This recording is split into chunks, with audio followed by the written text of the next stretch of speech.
Работната миграција секогаш постоела и се движи сезонската помеѓу 15 и 25.000 лица на годишно ниво, а перманентната или постојаната зависи од многу економски текови и слободата на пенетрација на одредени пазари на трудот.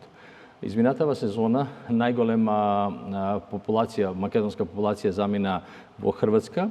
Според статистиките кои ги имаме преку нашата компанија во Хрватска, повеќе од 15.680 македонци беа регистрирани дека работеле во Хрватска во оваа сезона. За разлика од Хрватска, каде што имаме одредени показатели врз основа на статистиките кои може да се извадат од нивните државни институции, во другите европски држави тие показатели не се видливи или не можеме да ги евидентираме, можеме само да ги претпоставиме.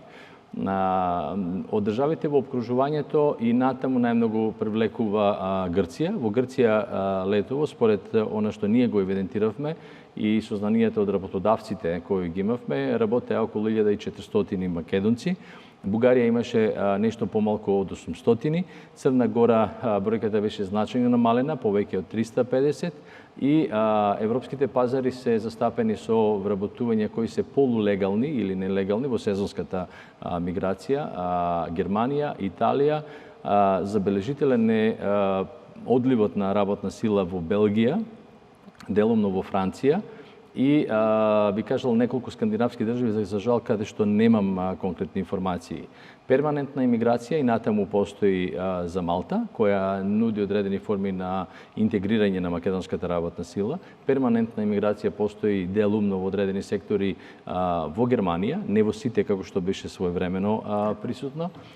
Перманентна миграција ние забележуваме дека се случува и со Италија, врз основа на статус на семејствата кои стекнале право на престој во Италија, и она што е делумно ново, гледаме дека има повлекување на дел од македонска работна сила, поготово гостителството за Кипар.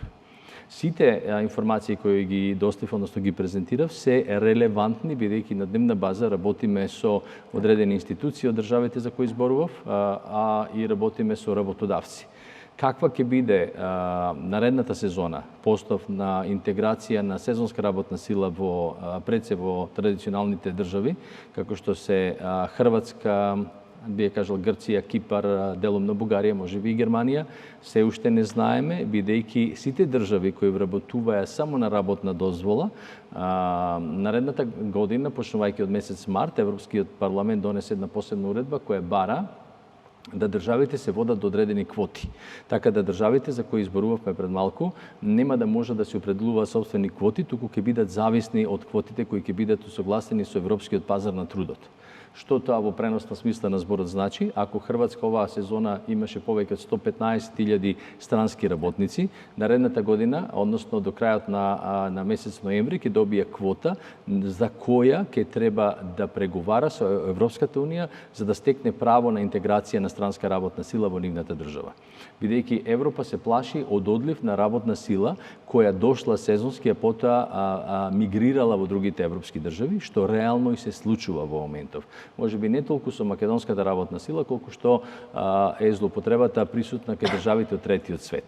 Што тоа значи за граѓаните на Македонија да разберат? Ако, да кажеме, вие донесите работна сила, што е проблеми во Македонија, од Бангладеш, и таа работна сила работи тука и од X причини не е задоволен работодавецот или работникот, никој не одговара каде тој работник ќе заврши.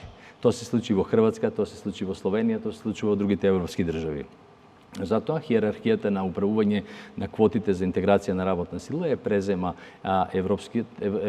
европските институции и државите ќе добијат контингенти за интеграција на работна сила. Дали македонците ќе бидат повторно 15.000, ќе зависи од тој контингент.